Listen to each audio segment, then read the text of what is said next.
Bagaimana kabar saudara? Saya rasa kita sudah masuk holiday season ini ya. Oh, saudara, di tempat duduk saudara, lihat kiri kanan saudara. Depan belakang saudara, lemparkan berkat be blessed. Hari ini saudaraku kita masuk pada bagian yang ketiga dari seri firman Tuhan di bulan Juni ini ya. Saudara mungkin akan melihat agak berbeda karena kemarin kita masih masuk di bulan Mei, mundur ke minggu pertama. Jadi nanti di bulan Juni ini pun firman Tuhan akan selesai di minggu pertama bulan Juli. Itu sebabnya saya sebut kita ada di minggu yang ketiga. Sekalipun saat ini kita sudah ada di minggu yang keempat dari bulan Juli. Dan pada minggu yang ketiga ini saya akan berbicara tentang taklukkan Kanaan barumu. Pastor, apa sih yang dimaksud dengan menaklukkan Kanaan baru gitu? Dalam Alkitab saudara, ketika saudara mendapatkan kata Kanaan, maka selalu berbicara tentang tanah perjanjian. Ini satu tanah yang sangat subur, Pak. Sampai saudara berkali-kali akan mendapati kata-kata limpah susu madunya.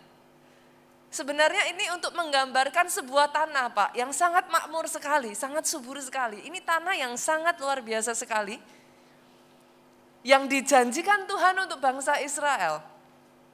Bolehkah saya katakan, seperti kata firman, apa yang diukurkan bagimu, pengukurmu jatuh di tempat-tempat yang permai atas kehidupanmu. Saya tidak dengar kata amin dari tempat ini. Itu yang Tuhan berikan atas bangsa Israel, tapi Pak, yang tinggal di sana, penguasanya adalah kaum raksasa yang secara manusia nggak mungkin bangsa Israel bisa menang. Kenapa saya katakan demikian? Jangan lupa saudaraku, ratusan tahun bangsa Israel itu hidup sebagai budak. Jadi mentalnya mereka tuh nggak dapet. Secara skill mereka tidak dilatih untuk berperang. Sedangkan musuh yang mereka hadapi ini adalah mesin perang, saudaraku. Secara fisik saja mereka itu raksasa, Bu. Jadi mustahil, nggak mungkin. Tapi as you and I know, saudara dan saya sudah tahu ceritanya. Dan dari situ kita belajar, sekali Tuhan berjanji, tidak ada satu kata pun keluar dari mulut Tuhan kembali dengan sia-sia. Sekali dia sudah berjanji, dia akan backing itu sampai terjadi. Yang mustahil pun jadi kenyataan, saudara. Singkat cerita, bangsa Israel mewarisi negeri yang dijanjikan Tuhan kepada mereka. Ini bukan tanah biasa loh, saudara. Kalau saudara yang pernah pergi Holy Land, nanti ya saudara tunggu ya. Kemarin kita sebenarnya udah mau pergi Holy Land bulan Juli. Tapi ternyata memang waktu-waktu ini tuh apa saudaraku? Saudara mungkin juga mendengar ya, pesawat sudah mulai crowded dan lain sebagainya ya. Jadi antriannya itu panjang sekali. Nanti bulan Oktober kita akan pergi Holy Land. Itu musimnya justru malah musim yang sedang nyaman-nyamannya itu udaranya saudaraku di bulan itu. Saudara yang pernah pergi Holy Land, saudara tahu. Tanah Israel, tempat yang didiami bangsa Israel itu berbeda. Kalau saudara masuk ke area Israel, Pak, itu subur sekali, hijau. Di sekitarnya itu padang gurun. Jadi sejak dari dulu tempat ini tempat yang spesial. Tidak heran itu menjadi perebutan, Pak. Dan tidak heran akhirnya dikuasai para raksasa gitu. Yang memang kuatnya yang dari yang paling kuat. Menguasai tempat itu gitu. Pastor, apa bedanya? Sangat beda sekali. Sama-sama kerja kerasnya, saudara. Ketika bangsa Israel masuk ke tanah Kanaan dengan ketika mereka di Mesir itu totally different. Di Mesir mereka bukan gak kerja keras loh, Bu. Mereka kerja sangat keras. Tapi nothing gitu. Kayak gak ada hasilnya. Begitu mereka masuk ke tanah Kanaan, boom. Tiba-tiba mereka mengalami terobosan demi terobosan yang tidak pernah mereka alami sebelumnya. Itulah yang saya sebut sebagai financial leap. finansial. Dan saudara dengar ini baik-baik, bolehkah saya katakan ini? Setiap saudara dan saya untuk masuk, untuk mengalami lompatan. Ini poin saya, engkau harus menaklukkan Kanaan di depanmu. Karena setiap kita, masing-masing kita, Tuhan itu kasih Kanaannya ya saudaraku. Kanaan yang berbeda-beda yang Tuhan mau bawa saudara masuk ke situ gitu. Pastor, Kanaan itu berbicara apa? So many things. Kanaan bisa berbicara kepercayaan baru yang Tuhan berikan kepada saudara. Zona baru yang saudara merasa di situ saudara masih belum mampu gitu. Kanaan bisa berbicara tentang wilayah-wilayah baru yang saudara bahkan tidak mengerti. Saudara kayak you feel like ini tempat yang saudara nggak tahu sebelumnya gitu saudaraku. Kanaan berbicara bahkan tentang skill, level, berbicara tentang teknologi-teknologi baru yang Tuhan mau engkau kuasai. Ketika saudara menaklukkan itu, disitulah kau akan mengalami yang namanya lompatan.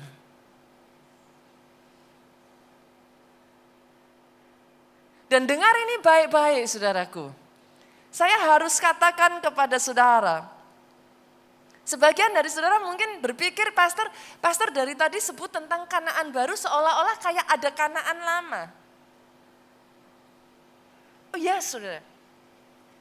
Saya rasa by now saudara sudah menyadari engkau menyembah Tuhan yang very progresif. Harusnya saudara. By now saudara menyadari, saudara yang sudah mengikut Tuhan cukup lama, saudara tahu. Tuhan yang kita sembah, itu sebabnya dikatakan janjinya engkau akan naik dan tidak turun. Kenapa? Tuhanmu itu Tuhan yang sangat progresif. Dia nggak pernah diam dan berhenti di satu titik. Dia very progresif. Dia akan terus bawa saudara dari satu level ke level berikutnya lagi. Sejak saya kenal Tuhan dari sejarah gereja ini ya saudaraku. Enggak pernah ada tuh Tuhan bawa kita stuck di satu titik. Ketika kau ngerti dan kau kenal siapa dia, belajarlah berjalan sesuai dengan realitanya Tuhan. Karena it's totally different gitu. Dia akan terus membawa saudara masuk pada level demi level yang baru. Masalahnya banyak orang Kristen saudaraku. Seringkali dari kita sudah puas dengan Kanaan lama. Kemenangan-kemenangan lama yang Tuhan pernah berikan atas hidup kita. Itu sebabnya saya menyebut saudaraku, seringkali di dunia ini banyak mantan orang sukses. Maaf ya Pak, kalau saya katakan seperti ini ya.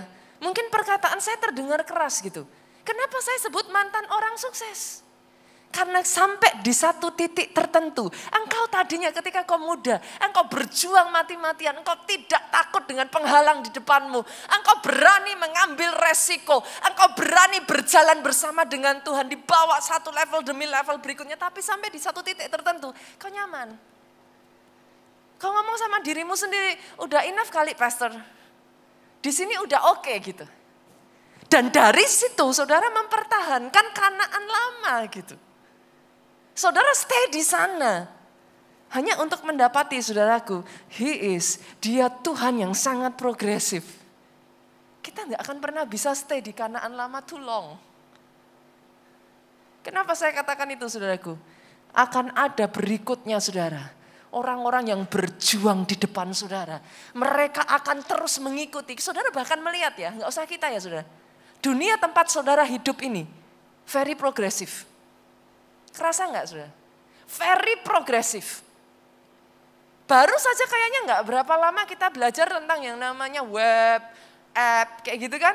Itu terdengar seperti kayak startup company, kayak gitu-gitu. Saudara terdengar kayak itu baru saja gitu. Tapi tiba-tiba sudah berjalan, sosial media lanjut lagi, berjalan lagi. Saudara dengar apa yang disebut sebagai AI. Betul saudaraku, artificial intelligence. Baru itu saudara belajar lagi yang namanya augmented reality, kayak gitu kan, AR. Apalagi itu pastor gitu kan. Belum itu saudara belajar lagi yang namanya VR, virtual reality. Sekarang muncul yang namanya metaverse. Ini belum metaverse selesai saudaraku. Orang sudah berusaha untuk pergi keluar angkasa. Nggak heran muncul sampai sebuah movie saudaraku dibuat. Seolah-olah universe kita ini udah nggak cukup gitu. Ada another universe gitu. Betul? Saudara mungkin sudah nonton filmnya juga. Kayaknya seolah-olah manusia nggak pernah cukup. Kenapa saudara? Dengar ini. Itu Tuhanmu. Tuhanmu Tuhan yang sangat progresif. Dia tidak pernah berdiam diri. Itu sebabnya dia mengatakan dia mau bawa engkau from glory to a greater glory. Bukan turun tapi terus naik. Aminnya yang paling keras, tepuk tangannya yang paling meriah buat Yesus Tuhan kita. Tapi untuk kau bisa alami itu, taklukkan Kanaan barumu. Itu poin saya. Taklukkan Kanaan barumu. Hari ini saudara, saya akan mengajak saudara. Kita akan belajar dari bangsa Israel. Bagaimana mereka menaklukkan Kanaan mereka. Saya akan bagikan 3 poin bagi saudara. Saudara yang mencatat yang pertama, saudaraku, saudara bisa catat. Berani menyeberang sungai Yordan menuju ke Kanaan baru. Saya akan bawa saudara satu-satu ya, saudaraku. Saya akan berusaha mempicturize kepada saudara untuk menunjukkan. Kanaan, saudaraku, itu dibatasi oleh sungai Yordan. Pada saat ayat ini saudara baca, ketika kita nanti baca, saudaraku, bangsa Israel itu sudah ada di sebelah sininya sungai Yordan. Dan mereka itu sudah mengalahkan yang sebelah sini. Dan jangan salah saudaraku, bahkan yang di sebelah sini sungai Yordan itu sudah sangat subur sekali. By the way, mereka hidup di sana sudah puluhan tahun. Nyaman dong? Betul ya saudara? Sudah puluhan tahun, sudah berhasil Pak, sudah menang. Tapi saudara harus ingat, janjinya Tuhan enggak di situ aja. Yang dapat bagian dari yang di sini itu baru 2 atau 3 suku. Masih ada janjinya Tuhan di sebelah sana, sungai Yordan. Tapi untuk mereka bisa ke sebelah sana sungai Yordan, mereka harus bisa menyeberangi sungai Yordan. Sungai Yordan berbicara tentang apa Pak? Tantangan, challenge. Sungai Yordan berbicara tentang apa? Penghalang Bu. Ada penghalang yang harus ditaklukkan. Kalau enggak hati-hati, sangat mudah bagi kita terjebak di zona nyaman. Udah puas Bu. Pastor segini aja udah cukup. Mau apa lagi? Pastor saya sudah berumur. Pastor mau gimana lagi? Ini sudah cukup. Saya berdoa ya saudara. Sifat karakteristik Tuhan yang progresif itu diturunkan ke atas anak-anaknya di tempat ini. Sifat karakter Tuhan yang selalu punya visi besar diturunkan atas pribadi, lepas pribadi, lepas pribadi.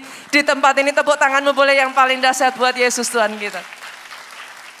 Nah, ini adalah kisah tentang bagaimana Tuhan mau bawa bangsa Israel ini loh. Janjiku atas bangsamu itu segede ini. Kamu baru melihat segininya. Udah puas? Atau ayo ikuti aku. Ayo berjalan bersama aku. Ayo ikuti langkah-langkah kakiku. Tapi masalahnya berapa banyak saudara setuju dengan saya mengikuti Tuhan gak segampang itu. Saya tuh pernah nulis di IG saya, ikut Tuhan tuh ngeri-ngeri sedap. Saya ditanya, kenapa ngeri-ngeri sedap pastor katanya. Karena seringkali saudaraku ikut Tuhan itu ya saudara, kita tuh dibawa pada batas limit kita Pak. Di titik yang sudah mau jatuh, set, ditolong. Gitu saudara. Ditolong sih, tapi jadikan ngeri-ngeri sedap gitu Pak. Nah, saya ingin mengajak saudara untuk membaca Yosua 1 ayatnya pertama sampai ayatnya yang ketiga. Kita melihat nih, bagaimana journey perjalanan bangsa Israel itu dimulai. Kita baca ya saudara. Yosua 1 ayatnya yang pertama sampai ayatnya yang ketiga. Sesudah Musa hamba Tuhan itu mati. Perhatikan ini. Banyak orang, saya berkali-kali katakan saudara, banyak orang baca Alkitab tapi enggak baca. Saudara baca tapi saudara melewatkan kata-kata kuncinya. Saudara baca tapi saudara melewatkan nilai-nilai yang Tuhan mau bicara di situ. Sesudah Musa hamba Tuhan itu mati. Kenapa ditulis seperti itu? Ada alasannya gitu saudara. Sesudah Musa hamba Tuhan itu mati, berfirmanlah Tuhan kepada Yosua bin Nun abdi Musa itu demikian. Ditekankan lagi saudara, hambaku Musa telah mati. Sebab itu bersiaplah sekarang seberangi sungai Yordan ini, engkau dan seluruh bangsa ini menuju negeri yang akan kuberikan kepada mereka, kepada orang Israel itu. Setiap tempat yang akan diinjak oleh telapak kakimu kuberikan kepadamu seperti yang telah kujanjikan kepada Musa. Garis bawahi ayat itu, sesudah Musa hamba Tuhan itu mati. Poin apa yang ingin saya tekankan di sini saudaraku? Dia Tuhan yang punya timingnya. Tuhan saudara itu punya waktunya dia Pak. Mau saudara suruh cepet-cepet, mau saudara suruh buru-buru, dia punya timingnya. Dan waktu Tuhan itu terserah dengan dia. Tapi ajaibnya, saya harus katakan ini, dia itu precise. Enggak pernah terlalu cepat, enggak pernah terlambat. Sesudah Musa hamba Tuhan itu mati, pastor. Terus bagaimana dengan saya? Dengerin ya saudaraku, pelajaran apa yang kita bisa tangkap dari ayat ini? Kalau belum waktumu, belajar menunggu. Karena mau tuh saudara buru-buru kayak apa juga nggak bisa kok. Saudara mau apa? Saudara mau kejar-kejar Tuhan. Saya sudah ngalami itu dalam hidup saya saudaraku. Saya lakukan semua yang saya bisa. Saya selalu katakan kepada Pak Jo. Waktu kita nggak banyak, waktu kita nggak banyak. Come on, speed up. Saya tuh belajar dari Pak Jo. Pak Jo katakan kepada saya, he got his time. Dia tidak pernah terlalu cepat, dia tidak pernah terlalu lambat. Belajar dari Yosua. Ketika itu belum waktumu, stay faithful. Yosua tuh sangat loyal sekali saudaraku. Saya tuh pernah mempelajari kisah kehidupan Yosua ya saudara, dan itu bikin saya nangis. Kenapa saudara? Dia sebagai seorang hamba, dia hamba yang sangat loyal sekali. Sebagai seorang anak, dia anak yang sangat hormat sekali kepada Musa. Dia ikuti apa yang Musa katakan secara precise, saudaraku. Even though dia nggak mengerti. Oh, saya belajar dari kehidupan Yosua ini ya, saudara. Saya kalau tempatkan diri saya sendiri, Pak, di kakinya Yosua ya. I don't think I can gitu. Dia harus tunggu 40 tahun gara-gara kesalahan generasi pertama, saudara. Dan di situ pun dia mempertahankan stamina rohnya tetap prima. Dia tidak membiarkan hatinya jadi pahit, saudara. Sekalipun dia sudah terima janji loh, saudara. Dari 12 pengintai, dia termasuk 2 yang mempercayai janji. Tapi 40 tahun, Bu, dia lihat nothing but padang gurun. Dan di 40 tahun ini dia melihat satu persatu temannya berguguran. Tempatkan diri saudara di kaki Yosua. 40 tahun ini, bukannya penggenapan janji yang dia lihat saudara, satu demi satu. Satu demi satu. Satu demi satu berguguran sampai semua nama itu dicoret habis. Oh itu gak gampang loh saudara. Saya belajar dari lesson ini saudaraku. Ketika belum tiba waktunya, stay faithful. Pegang terus janji Tuhan. Jangan lihat ke kiri, jangan lihat ke kanan. Lihat Tuhan terus. Tapi setelah itu lihat saudara, Tuhan ngomong. Yang hebatnya Yosua, dia stay faithful di saat dimana dia harus melakukan itu. Tapi begitu Tuhan berbicara, nggak gampang loh saudara. Di masa pandemi kemarin, saudara tuh ngalami yang dialami Yosua ini. Kadang sampai titik tertentu kita udah terbiasa nih dengan pattern yang baru. Untuk kita masuk ke pattern yang berikutnya lagi, shaking loh saudara. Benar nggak? Nggak gampang loh. Tapi Yosua begitu dia dengar suara Tuhan, demi didengar suara Tuhan oleh Yosua, Musa hamba Tuhan itu mati. Tuhan kasih signal nih, go. Sekarang. Now. Perhatikan ini baik-baik saudaraku. I'm about to make my point here. Bersama dengan kejadian luar biasa, itu akan terjadi perubahan luar biasa. Saya kasih poin saya ya, saya kasih sampel saudara. Kalau saudara masih ingat kejadian Nuh, banjir melanda. Setelah itu saudaraku, di bumi hanguskan, dihabiskan saudaraku, wipe out, tatanan baru muncul. Betul? Saya kasih poin saya lagi ya. Dari perjanjian lama mau masuk ke perjanjian baru, itu ada masa yang namanya masa kegelapan Pak. Masa di mana tidak ada suara Tuhan. Makanya dari Maleaki sampai ke Kejadian, saudara akan dapati itu masanya itu bukan cuma Maleaki lompat satu pasal ke Kejadian. Salah saudara. Itu masa yang panjang, di mana tidak ada suara Tuhan sama sekali. Tapi masa itu saudara membuka pintu untuk masuk ke perjanjian baru. Di mana kasih karunia Tuhan turun. Saya kasih contoh lagi. Tahun 98 di kehidupan kita aja di Indonesia. Masa moneter saudara. Itu goncangannya besar sekali saudara. Tapi itu membuka jalan. Dari orde lama masuk ke era baru reformasi. Saya berdoa saudara cukup peka. Untuk melihat. Kejadian-kejadian yang luar biasa seperti ini. 2 tahun kemarin masa pandemi. Ini adalah kejadian luar biasa saudaraku. Saat ini yang saudara rasakan goncangannya itu adalah masa transisi masuk ke perubahan. Saya berdoa saudara cukup peka untuk menangkap signal-signal seperti ini. Karena ada banyak orang Kristen hanya tinggal di goncangannya saja. Ketakutan and then do nothing. Tapi saya berdoa saudara berbeda.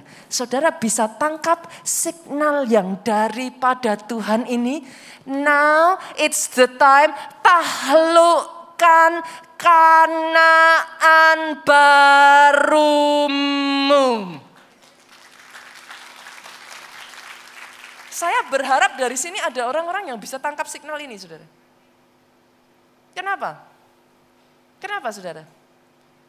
Di masa-masa seperti ini, justru kalau saudara bisa tangkap, itu adalah kesempatan saudara mengalami lompatan besar.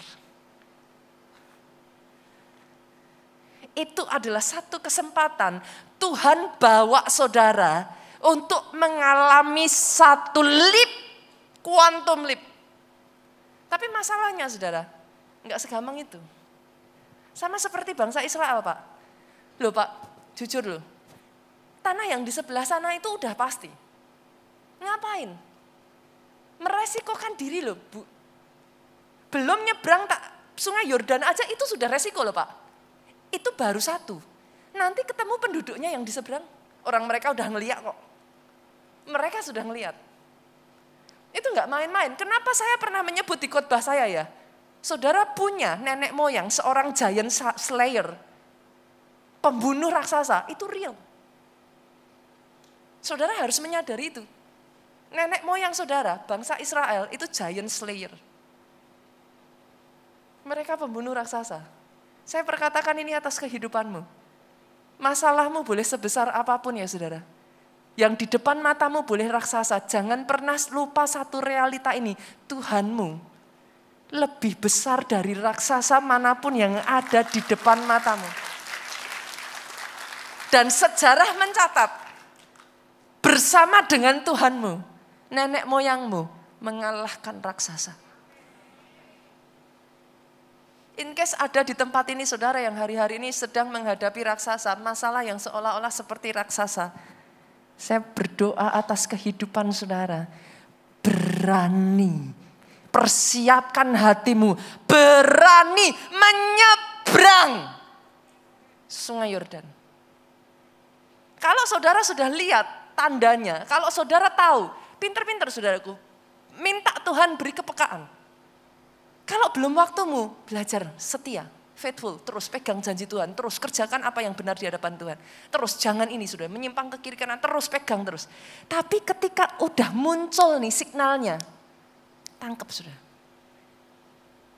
Tangkap dan setelah itu berani seberang. Saya berdoa ya saudara, kenapa saya katakan ini ya? Sama, yang sedang kita hadapi juga sama. Kita ini berkali-kali dibawa Tuhan, kadangkala ya saudara, saya ngerti sekali loh saudara. Kemajuan seperti ini belum tentu semua orang itu bisa setuju dan senang gitu. Kebanyakan orang akan lebih nyaman dengan yang namanya ya sudah gini. Betul Pak? Kenapa? Bersamaan dengan kemajuan, nggak bisa disangkal saudaraku. Raksasanya juga lebih besar gitu. Kita sudah menghadapi itu, kadang kalau kita nggak hati-hati, kita itu sudah ada di zona nyaman. Tapi saya berdoa, ada orang-orang di sini yang bisa melihat visi yang besar yang dari Tuhan. Engkau tidak tinggal di sebelah sini Sungai Yordan, engkau dibawa menyeberang ke sebelah sana Sungai Yordan. Kalau mau amin-aminnya yang paling keras. Karena yang kedua saudara, kita belajar dari bangsa Israel yang kedua. Sampai-sampai di pasal 1 Yosua, itu nggak pernah loh saudara. Saudara nanti di rumah baca sendiri ya. Yosua pasalnya yang pertama, itu berapa kali Tuhan ngomong, ini poin saya yang kedua, kuatkan dan teguhkan hatimu. Cek saudara, cari. Yosua 1 ayat 1 sampai sekian itu ya saudara. Berapa kali saja Tuhan ngomong, kuatkan dan teguhkan hatimu. Diulang lagi Pak, hanya. Karena buat Tuhan yang lain-lain itu udah urusannya Tuhan. Kalau itu yang bagiannya Tuhan, beres. Tapi buat Tuhan dia mau pastikan kau kuatkan dan teguhkan hatimu. Jangan tawar hatimu. Kenapa? Ya sederhana, raksasanya lebih gede. Tantangannya lebih banyak. Ketika saudara belajar menaklukkan Kanaan baru, kerumitannya lebih besar. Banyak orang Kristen doa, Tuhan berkati aku, Tuhan bawa aku sukses. Kenyataannya setelah diberkati sukses, bukannya tambah enak. Orang berkata semakin tinggi Tuhan bawa saudara semakin besar anginnya. Tapi bagaimana? Bukankah saudara keturunan dari pembunuh-pembunuh raksasa saudaraku? Bukankah saudara keturunan dari Tuhan yang DNA-nya ada kebesaran di dalam hidupmu? Yes, pasti. Tantangannya lebih besar. Yes, pasti. Kerumitannya lebih. Saudara harus lebih kerja keras. Saudara harus mau dibawa belajar skill-skill baru. Saudara nggak bisa bilang, aku nggak ngerti. Lah gimana, nggak bisa saudara. Itu sebabnya Tuhan ingatkan, kuatkan, teguhkan hatimu. Hidup di dunia ini ya saudara, saudara akan terus ada di dua realita. Antara mempercayai firman dengan melihat kenyataan. Di titik ini, shaking kalau nggak hati-hati. Imannya kandas loh saudara. Banyak orang-orang yang saya lihat di masa pandemi ini goyang. Banyak yang mungkin nggak mau mengakui itu, tapi you shake gitu. Goyang saudara. Itu sebabnya Tuhan mengingatkan berkali-kali, hanya kuatkan, teguhkan hatimu. Dan yang ketiga, saudara. Yang ketiga, pastikan ini. Komit pegang perjanjian dengan Tuhan. Kenapa saya katakan itu? Komit pegang perjanjian dengan Tuhan. Catat ini baik-baik ya saudara. Di dalam peperangan yang saudara hadapi di depan, saudara tuh gak jalan sendiri. Saudara tuh partneran sama Tuhan. Dan sorry to say, saya harus mengingatkan saudara, yang punya andil lebih besar menentukan kemenangan saudara, itu Tuhan. Yang mengerti aminnya yang paling keras. Kalau saudara partneran sama Tuhan, nggak bisa suka-suka kita. Ikuti dong deal yang saudara bikin dengan Tuhan. Saudara harus mengikuti perjanjianmu dengan Tuhanmu. Itu sebabnya saudara, kita lanjutkan ya. Yosua pasalnya yang pertama ayatnya yang ke-7 sampai ayatnya yang ke-8.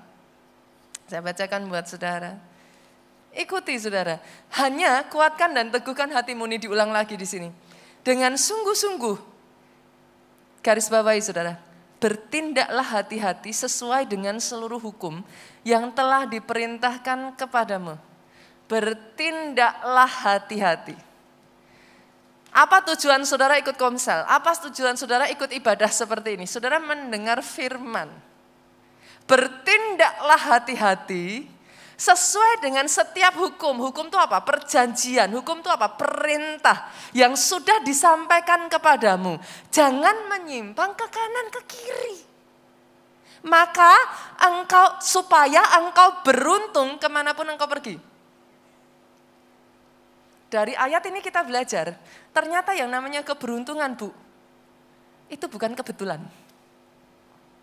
Di dalam Tuhan, keberuntungan itu berasal dari saudara hati-hati mengikuti setiap perintah Tuhan. Tidak menyimpang ke kanan, tidak menyimpang ke kiri, disitulah ada keberuntungan. Ayat 8 saya lanjutkan saudara. Jangan engkau lupa, lah ini. Lihat ini sudah, jangan engkau lupa memperkatakan kitab Taurat ini, tetapi renungkan itu siang dan malam supaya apa? Engkau bertindak hati-hati sesuai dengan yang tertulis di dalamnya. Jadi supaya ayat 7 bisa saudara lakuin. Kan ayat 7 tadi ngomong, bertindak hati-hati. Supaya ayat 7 itu saudara bisa lakuin, jangan lupa memperkatakan kitab. Senggol kiri kanan dari jauh, Alkitabnya sudah dibaca belum? Satu lagi ngingetin ini terus saudara. Kalau saya khotbah apa pasti saya ingetin, Alkitabnya sudah dibaca belum? Kenapa kalau saudara tidak baca? Lah gimana? Mau memperkatakan siang dan malam gimana? Dari mana? Enggak bisa. Kenapa? Kenapa harus saudara baca? Renungkan siang dan malam. Di dalam Tuhan yang namanya keberuntungan bukan kebetulan. Once again saya harus katakan ini. Supaya engkau bertindak hati-hati sesuai dengan yang tertulis di dalamnya. Maka, lihat ini sudah. Dengan suara yang paling keras boleh baca bersama-sama dari kata sebab 2, 3. Sebab dengan demikian perjalananmu akan berhasil dan engkau akan beruntung. Amin, amin, amin. Yang paling keras. Berhasil dan beruntung itu dua hal yang berbeda. Berhasil itu saudara kerja menghasilkan. Berhasil. Tapi keberuntungan itu faktor-faktor yang di luar diri kita, saudara. Yang akan menentukan keberhasilan. Minggu lalu kita belajar. Kekuatan untuk memperoleh kekayaan. Dua hal kita belajar, saudara. Satu, hikmat. Hikmat ini akan menentukan keberhasilan. Yang kedua, anugerah. Itu sebabnya Alkitab mengatakan, kita baca ya. Ketika kau sudah berhasil nantinya, Ulangan yuk. Pasal yang ke-8 ayat 17 sampai 18. Ulangan 8:17-18. Kalau nantinya saudara sudah berhasil, ingat ini. Jangan kau katakan dalam hatimu, kekuasaanku dan kekuatan tangankulah yang membuat aku memperoleh kekayaan ini. Catat ini baik-baik, saudara. Saya tahu suatu hari nanti ya, bahkan saat ini pun ada orang-orang di tempat ini yang Tuhan bawa melampaui apa yang kau pikirkan. Saya tahu di tempat ini ada orang-orang yang Tuhan bawa besar. Tapi satu hari nanti ketika itu terjadi, jangan pernah katakan, kekuasaan-kekuatan itu dari aku. Tapi ayat 18, haruslah engkau ingat kepada Tuhan Allahmu, sebab dialah yang memberikan kepadamu kekuatan untuk memperoleh kekayaan. Ingatlah kepada Tuhanmu, dengan maksud apa? Nah ini saudara, garis bawahi. Kenapa Tuhan ngelakuin itu? Kenapa dia kasihkan power, kasih kekuatan untuk saudara memperoleh kekayaan?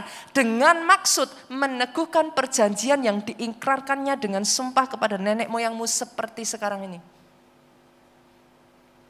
Ketika dia kerjakan itu, maksudnya apa saudara? Pak, dia meneguhkan bahwa dia make a deal with you. Dan ketika dia make a deal with you, he deliver. Itu sebabnya sejak dari dulu saya selalu mengajarkan ini. Di gereja kita diajarkan jangan kejar berkat. Jangan kejar kesuksesan. Tapi fokus apa pastor? Fokus kerjakan bagianmu. Perjanjian, sisi perjanjian dealmu sama Tuhan, kerjakan. Kerjakan dengan hati-hati. Jangan menyimpang ke kiri, jangan menyimpang ke kanan. Kenapa? Karena kalau udah bagiannya Tuhan, itu dia pasti deliver kok saudara. Kalau saudara bicara sisinya Tuhan, dia gak pernah berbohong.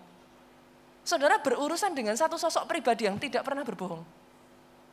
Masalahnya bukan Tuhannya, kitanya. Kita pegang gak nih bagian kita? Pastor, lah terus bagian kita apa? Saudara masih ingat gak? 2019-2020. Pastor Joe membagikan tentang 7 pilar perjanjian berkat Tuhan. Saya refresh ya, saudara. Karena kadang kalau orang Kristen nggak hati-hati, kita tuh jadi kayak apa ya? Kalau bahasa saya, jadi nggak imbang ya.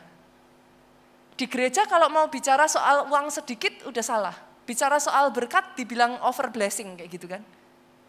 Tapi gereja harus mengajarkan. Di satu sisi saudaraku, gereja mengajarkannya harus seimbang. Mengajarkannya nggak boleh ngawur. Karena memang yang membuat itu terjadi bukan hanya satu faktor, salah saudara. Ada perjanjiannya dan saudara harus menguasai itu. Saya akan bagikan setidaknya 7 ya saudara. 7, saya akan bagikan dari tahun 2020, saudara nanti cek di YouTube, maka saudara akan tahu. Saya akan ingatkan kembali saudaraku, yang pertama, lebih dari yang lain-lain. Yang pertama, pastikan pilar yang pertama, hidup dalam kebenaran total. Kalau saudara masih mau ingat dari yang sebelumnya ya saudara, saudara akan mengerti kok. Itu enggak bisa hanya karena satu titik, itu faktornya banyak. Dan yang pertama yang harus saudara pegang, hidup dalam kebenaran total saudara, enggak bisa. Ayub ya saudara, hidup saleh benar, jauhi kejahatan, takut akan Tuhan. Itu yang pertama. Itu yang harus saudara pegang. Jangan menyimpang ke kanan ke kiri. Ikuti terus. Di masa pandemi masalahnya, banyak orang yang komitmennya rontok. Kompromi. It's okay, gini gak apa-apa, it's okay pastor. Yang kedua saudaraku, pilar perjanjian berkat yang kedua. Cinta Tuhannya bukan cinta uangnya. Saya ingatkan lagi ya ini sudah dari tahun 2020 diajarkan sebenarnya di gereja kita. Cinta Tuhannya, bukan uangnya. Kenapa? Kalau saudara cinta uangnya, pada saat Ayub diizinkan mengalami masalah, bye-bye Tuhan. Janji Tuhan gak tergenapi Bu. Tapi kalau kau cinta Tuhannya, Ayub di saat diizinkan menghadapi masalah, lihat apa kata Ayub saudara. Kita buka yuk. Ayub pasalnya yang pertama ayatnya yang ke-20 sampai ayatnya yang ke-22. Boleh dibantu multimedia? Maka berdirilah Ayub, mengoyak jubahnya, mencukur kepalanya, kemudian sujudlah ia menyembah. Ayat berikutnya. Katanya, ini saudara, ini lagu yang sangat terkenal sekali. Dengan telanjang aku keluar dari kandungan ibuku. Dengan telanjang juga aku kembali ke dalamnya. Tuhan yang memberi, Tuhan yang mengambil, terpujilah nama Tuhan. Kalau kau cinta Tuhannya, bukan berkatnya, bukan uangnya. Mau diizinkan Tuhan ngalami seperti apa? Perkataan Ayub ini kau bisa katakan di hadapan Tuhan. Yang lain boleh diambil, asal jangan Tuhan dalam hidupku diambil. Itu pilar kedua, saudara. Pilar ketiga, saudara, bangkit, bekerja, dan berkarya. Loh, jangan ini ya saudaraku, jangan maksudnya dicampur-campur. Ada bagiannya doa, ada bagiannya kerja. Mau saudara doa jengkeng sampai kayak apa ya saudara? Saudara enggak kerja, firman Tuhan itu hukumnya jelas. Kalau kau enggak kerja, jangan hendaknya kau makan. Loh keras tuh saudara firman itu. Itu enggak bisa saudara campur, pastor, tapi saya sudah ke gereja tiap minggu, hubungannya apa? Satu sisi kau kerjakan, sisi lain jangan dilupakan. Kerja, berkarya. Yang keempat saudaraku, berpikir dengan hikmat Tuhan. Pakai hikmat Tuhan, enggak boleh sembarangan. Berpikir dengan hikmat Tuhan itu gimana? Yuk kita lihat Amsal 15 ayat 22 yuk. Ini saya cepat ya saudaraku. Amsal 15 ayat 22 yuk. Multimedia, rancangan gagal kalau tidak ada pertimbangan, tetapi terlaksana kalau penasihat banyak. Kalau saudara mau buka sesuatu yang baru, usaha yang baru, jangan asal. Pertimbangkan baik-baik, minta nasihat dari orang-orang yang sudah pengalaman, cari tahu banyak hal. Itu hikmat saudara. Hikmat apa lagi? Yuk kita lihat lagi yuk. Amsal juga, Ibrani 13 ayatnya yang ke-5a. Come on multimedia, ayo gerak cepat. Janganlah kamu menjadi hamba uang dan cukupkan dirimu dengan apa yang ada padamu. Clear saudara, jangan besar pasak daripada tiang. Ini hikmat. Orang Kristen sukanya gini, minta didoakan tapi bagian-bagiannya ini enggak dilakukan. Taunya kalau sudah hancur datang sama pendeta doa simsalabim abrakadabra, enggak bisa begitu saudara. Enggak pernah ada jalan instan, aminnya yang paling keras. Next berikutnya lagi yuk, Roma 13 ayatnya yang ke-8a. Janganlah kamu berhutang apa-apa kepada siapapun juga. Ini sudah jelas satu persatu, itu namanya hikmat saudara. Pastor tapi, pasti banyak tapinya. Kalau sudah berbicara tentang jangan berhutang, banyak tapinya saudara. Saya tahu. Dalam hal ini saya tidak pernah memaksakan apapun. Saya hanya membacakan firman saudaraku. Yang mengerti aminnya yang paling keras. Tapi saya tahu satu hal ini saudara, 2020 pesan firman ini disampaikan ya, masuk ke pandemi, saya melihat orang-orang yang bebas dari hutang, kondisinya lebih kuat. Saudara nggak bisa menyangkal itu. Perkara kita masih ke arah sananya nggak segampang itu, I know gitu. Bukan semua hutang juga I know gitu saudara. Kadang kalau kita sudah bicara firman gini nggak gampang ya saudaraku ya. Yuk lanjut lagi yuk, karena ada 7 nih, cepat kita. Yang kelima, muliakan Tuhan dengan hartamu. Lah ini biasanya orang Kristen yang paling sensi nih di sini. Ya kan tuh jujur, saya jujur apa adanya kok saudara. Tapi ketika kita membagikan sesuatu, balance saudaraku. Jelas clear. Saya bukakan ya, Amsal 3 ayat 9 sampai 10 yuk, cepat. Muliakan Tuhan dengan hartamu, dengan penghasilan pertama dari segala penghasilanmu. Masuk yuk, Maleakhi 3 ayat 10 sampai 12. Langsung aja, Maleakhi 3 ayat yang ke-10 sampai 12. Bawalah seluruh persembahan persepuluhan. Saya masuk ke sini ya saudara. Kalau saudara berbicara tentang persembahan persepuluh, saudara kasih 10%. Jangan pikir saudara bisa melakukan seenak saudara dengan yang 90% loh.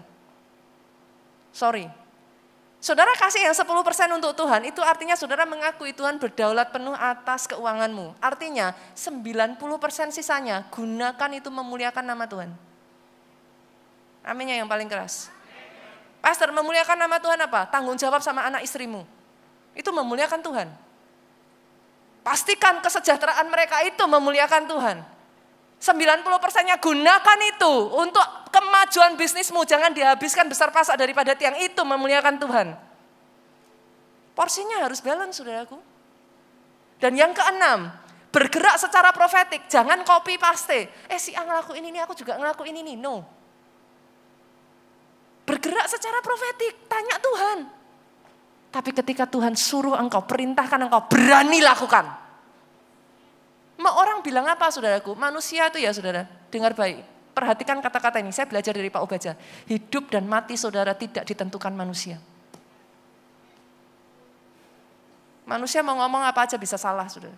Apalagi netizen zaman sekarang. Tapi dengar ini. Ikuti petunjuk profetik yang dari Tuhan. Nempel begitu dekat, saudara, sampai kau dengar suaranya dengan jelas. Jalan bersama Tuhan. Tuhanmu tidak pernah mengecewakan dan mempermalukan engkau. Oh, tepuk tangannya boleh paling meriah buat Yesus Tuhan. Yang terakhir saya tutup dengan ini.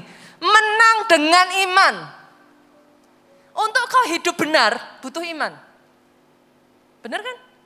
Kalau enggak lihat orang di kiri kanan hidupnya enggak benar, saudara mau benar, pertahankan terus hidup benar, shaking. Butuh iman. Untuk engkau hidup mempermuliakan nama Tuhan dengan hartamu, butuh iman. Untuk engkau berjalan secara profetik, butuh iman. Itu sebabnya orang benar hidup oleh iman. Berapa banyak dari saudara yang mau hidupmu dibangun, menaklukkan Kanaan-Kanaan barumu. Dibawa Tuhan terus naik dan tidak turun. Bangkit berdiri, saudaraku, bangkit berdiri. Datang di hadapan Tuhan, saudara. Katakan kepada Tuhan, saya janji-Mu.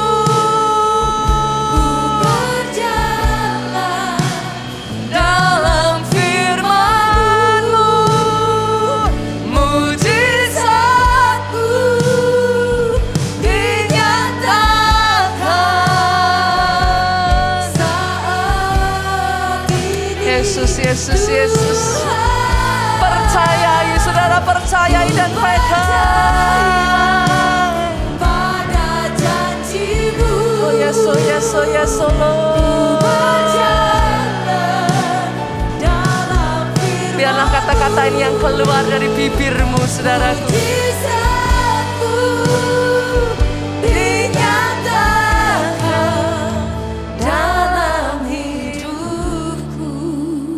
Yuk jemaat saja, yuk katakan.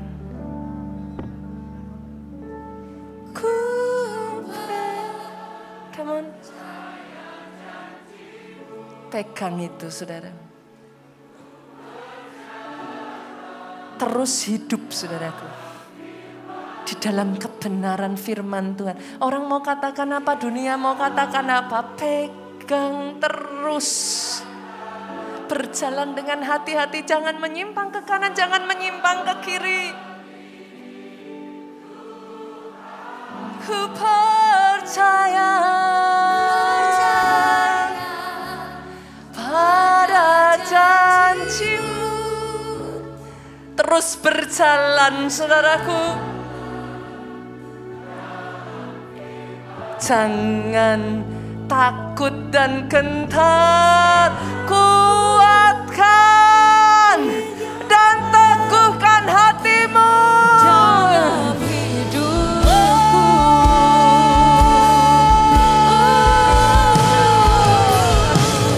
Ku percaya janji-Mu. Yesus, Yesus Tuhan.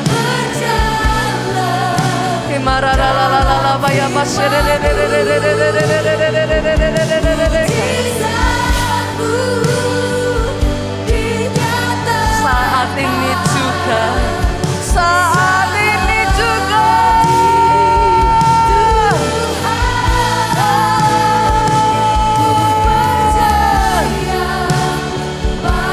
Ini yang kami pegang, Tuhan. Komit berpegang pada perjanjian dengan Engkau. Dinyatakan dalam hidupku, mujizat-Mu